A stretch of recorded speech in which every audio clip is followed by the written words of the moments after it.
Graça e paz do Senhor Jesus a todos. Hoje nós vamos gravar Jeremias 43. Se vocês lembram, quem ouviu, é claro, o capítulo de ontem, lembra que aquele povo foi pedir conselhos ao Jeremias, pedindo para que ele intercedesse junto ao Senhor e que o Senhor lhes desse uma direção do que eles deveriam fazer e prometendo que tudo que o Senhor dissesse, eles fariam, obedeceriam. Com pena de que se não obedecesse, que o Senhor fizesse cair sobre eles todo o mal, porque eles estavam dispostos a obedecer. E aí o Jeremias acabou então dizendo ao povo que a ordem de Deus era para que eles permanecessem naquele lugar, permanecessem na terra de Canaã, na terra de Judá, e não era para eles irem para o Egito, como era a intenção do coração deles. A intenção deles era voltar e se abrigar no Egito, longe da perseguição dos babilônios. Eles achavam que no Egito eles estariam mais protegidos do que em Canaã, do que naquela terra que eles estavam. Enfim, aí o que aconteceu? Quando Jeremias acabou de dizer essas palavras do que o Senhor tinha mandado, o Azarias, filho de Osaías, e o Joanã, filho de Careá, e todos os outros homens arrogantes daquele lugar disseram a Jeremias: você está mentindo. O Senhor não mandou você dizer que não fôssemos residir no Egito. Então, o que acontece aqui? Na verdade, eles queriam uma resposta do Senhor, mas eles não queriam que a resposta do Senhor fosse diferente daquilo que eles queriam fazer. Eles já estavam determinados no coração deles, eles já tinham tomado a decisão de viver no Egito e de voltar para o Egito, da onde eles tinham saído lá como escravos, retornar e pedir abrigo ao Egito. E o Senhor falou: não, vai ficar aí. Se for para me obedecer, fica aí onde está, nessa situação aí que vocês estão mesmo. Começa aí, vai construindo, vai reconstruindo a sua vida. Tudo bem, a vida deles estava bem complicada naquele lugar? Estava, mas com o Senhor tudo seria possível. Tudo seria facilmente reconstruído, não é verdade? Mas eles não quiseram ouvir, não. Porque a verdade é que eles só queriam ouvir o que eles já tinham decidido fazer. Eles não queriam ouvir o contrário. Então, se Deus falou isso, não, então não foi Deus que falou. Às vezes a gente quer ouvir uma coisa e Deus fala outra. Você quer ouvir que sim, Deus fala não. Você quer partir, Deus fala fica. Ou você quer ficar, Deus fala parte. E você prefere acreditar que o profeta está mentindo, que o Espírito Santo tá te enganando, do que você fazer a vontade de Deus. É mais fácil, né?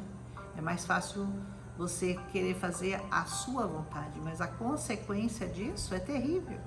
A consequência de quem faz a própria vontade sem ouvir a voz do Senhor é castigo, é punição, é sofrimento garantido. Enfim, aí o Joanã, filho do Careá, e todos os comandantes do exército e todo o povo, desobedeceram a ordem do Senhor de que permanecessem na terra de Judá. Olha que decisão, né? Pergunta para Deus, pede para Deus responder, usa o profeta pergunta, Deus demora 10 dias para responder, e quando Deus responde, não, você está mentindo. Não pode ser isso que Deus está falando. Não pode ser essa a vontade de Deus. Você está nos enganando, você está mentindo.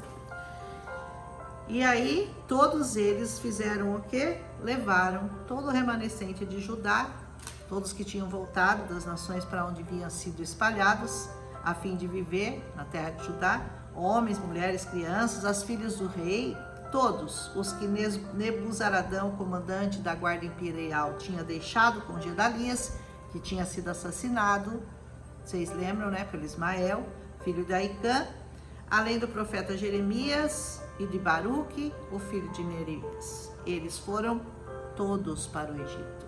Ou seja, o próprio Jeremias foi obrigado a ir para o Egito, porque eles carregaram todo o povo, não quiseram ouvir e desobedeceram ao Senhor e foram até Táfnis. Em Táfnis, o Senhor falou novamente a Jeremias: foi isso que eles fizeram? Me desobedeceram? Faz o seguinte, Pegue algumas pedras grandes e, à vista dos homens de Judá, enterre-as no barro, do pavimento da entrada do palácio do faraó, em Táfinis. E diga a eles: assim diz o Senhor dos Exércitos, mandarei chamar meu servo Nabucodonosor, o rei da Babilônia, e ele colocará o seu trono sobre essas pedras que eu enterrei, e estenderá a sua tenda real sobre elas. Olha o que o Jeremias estava falando. Ah, vocês fugiram para cá? Vocês me desobedeceram? Fugiram para o Egito? Pois agora eu vou dar ordem para o meu servo, para o Nabucodonosor, que ele chama de servo. É claro que o servo aqui tem um sentido de ele só está cumprindo a minha vontade, ainda que ele não saiba disso, porque não conhece o Senhor, né? Mas ele estava agindo como um servo de Deus, porque o Senhor estava, na verdade, no controle daquela situação, mandando que ele invadisse o Egito, porque para lá tinha fugido o seu povo, aonde ele mandou que não fossem. E aí ele diz: porque vocês fizeram isso, agora o Nabucodonosor vai atacar o Egito e vai trazer morte aos que estão destinados à morte, cativeiro aos que estão destinados ao cativeiro e espada aos que estão destinados a morrer pela espada. É só escolher, né? Cativeiro, morte ou espada. Um desses três. E ele diz assim, que o Nabucodonosor estabeleceria o seu trono sobre aquelas pedras que o Jeremias enterrou na frente do palácio do faraó. Ele incendiará os templos dos deuses do Egito. Eu fui pesquisar sobre essas coisas que eles fizeram, porque isso aqui realmente aconteceu, é claro, né? Que não falha a palavra de Deus. E muitas dessas peças, porque era como se fosse um corredor de imagens até chegar no trono. Todos destinados ao Deus Sol, as imagens, né? Essas imagens hoje, as que não foram quebradas, né, com certeza, elas estão em Nova York, algumas estão em Roma, algumas estão em Londres, nas grandes capitais. E só uma que está lá em On, que é a cidade ainda do Egito. E ele diz assim: ele incendiará os templos dos deuses do Egito, queimará seus templos, levará embora cativos os seus deuses. E assim aconteceu. Todas as imagens lá que foram roubadas hoje não estão mais no Egito. Elas estão espalhadas pelo mundo todo e a maioria foi quebrada. Como um pastor tira os piolhos do seu manto, assim ele despiolhará o seu Egito e sairá em paz. Ele despedaçará as colunas do templo do sol no Egito, incendiará os templos dos deuses do Egito. Que dura escolha fizeram aquelas pessoas de Judá naquela época. Eles pediram conselho a Deus. Deus deu o conselho. Deus os orientou. Deus falou: vá por esse caminho, fique aqui. Mas eles seguiram o seu próprio caminho. Muitas vezes as pessoas fazem isso. Elas até pedem um conselho para Deus. Mas quando Deus diz a elas o que fazer, elas não fazem. Mas depois, quando tudo dá errado, elas querem que Deus conserte. Então, o melhor a fazer é obedecer, é seguir o conselho do Senhor. Toda a instrução que nós precisamos, tudo que nós desejamos saber, já foi deixado, escrito, sacramentado para nós.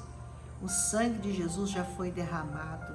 Nós já somos livres do pecado, livres para servir ao Senhor de todo o nosso coração, de toda a nossa alma, de todo o nosso espírito, e com tudo que nós temos e com tudo que nós podemos servi-lo. Então, por que buscar outro caminho?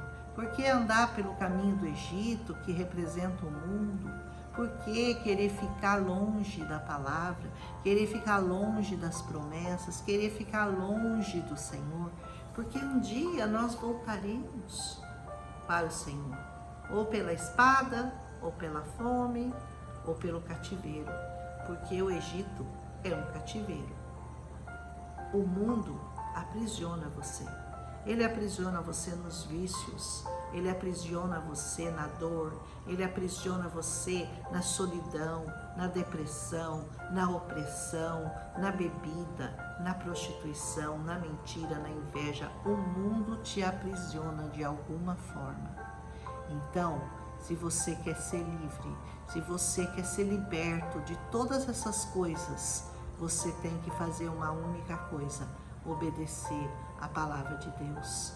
Procurar um lugar onde você sabe que ali a bênção do Senhor é derramada. Procurar um lugar onde o Senhor fala verdadeiramente aos nossos corações. Sempre que eu vou à igreja, sempre, eu nunca saio de lá de mãos vazias. Todas as vezes que eu vou, o meu coração volta cheio de alegria. O meu coração volta transbordando de esperança. A fé caminha do meu lado, é uma aliada minha. Eu nunca perco a esperança de nada. Eu sempre me sinto muito bem. Eu estou sempre feliz. Eu estou sempre crendo que as coisas vão dar certo. Por quê? Porque eu confio num Deus que sabe todas as coisas. E eu entreguei a minha vida, os meus caminhos, os meus desejos, eu entreguei tudo nas mãos do Senhor. E eu sei que nada vai dar errado. As coisas sempre caminham. Todas as coisas contribuem para o bem daqueles que amam ao Senhor, que o obedecem e que seguem o seu caminho, a sua vontade, que seguem a vida que está derramada em Cristo Jesus e que foi manifestada em nós. Aleluia! Esse é um capítulo de desobediência e de punição. Punição à desobediência. Talvez seja esse o nome que o Senhor vai me dar para esse capítulo, porque nada mais é do que uma grande desobediência que eles fizeram. Pediram o conselho de Deus e quando o conselho de Deus chegou, eles fizeram o quê? Não obedeceram. Não sejamos assim, né? E nós aprendamos com essa palavra a ficar espertos, né? A ficar sempre vigilante, né? A dar ouvidos ao Senhor, porque o Senhor não falha. Os homens falham, eu falho, todo mundo falha, mas o Senhor não falha. Se você tiver apegadinho a Ele, você também comete muito menos erros do que se você estiver longe dessa palavra. Achegue-se a ela. Amém? Um abraço em Cristo Jesus.